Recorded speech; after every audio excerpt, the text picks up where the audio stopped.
Havane abonde en sites d'une grande valeur, autant pour l'histoire que pour le tourisme national et international. On y recèle en effet des musées à côté des forteresses, de fortins, des murailles, qui permettent à la capitale cubaine, avec ses près de 2,5 millions d'habitants, de conjuguer l'ancien et le moderne. Un nombre assez considérable d'entre eux, par la volonté de l'UNESCO, s'affiche aujourd'hui comme patrimoine de l'humanité. Si ce n'est peut-être pas le cas pour l'instant, l'avenir, sait-on jamais, pourrait conférer ces statuts au parc des grands hommes africains où se côtoient Abdel Nasser, Sékou Touré, Kwame Nkrumah, Marien Gouabi et autres, Agostinho Neto. Depuis un certain temps, l'espace est ouvert à deux Congolais qui continuent à marquer d'une façon indélébile l'histoire de la République démocratique du Congo. Il s'agit notamment du premier ministre du Congo indépendant, Patrice Emery Lumumba, et du troisième président de la République démocratique du Congo, en la personne de M. Laurent Désiré Kabila. En conduisant la cérémonie du dévoilement de leur buste,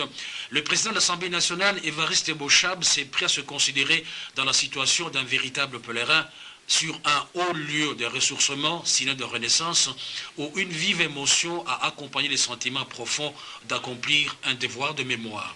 En dédiant ces bustes à ces grandes figures emblématiques de l'histoire africaine,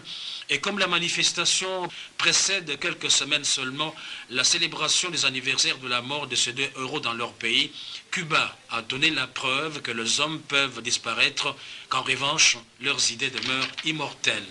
Pour le président de l'Assemblée nationale, Évariste Bochab, ce grand jour à des milliers de kilomètres de la République démocratique du Congo contribue davantage au renforcement de la sincère et fraternelle amitié d'une part et d'autre part à la consolidation en constant renouvellement de la solidarité entre la République démocratique du Congo et Cuba, dont par ailleurs les fils avaient versé leur sang dans la lutte pour l'indépendance et la conquête de la liberté en République démocratique du Congo. Je voudrais ici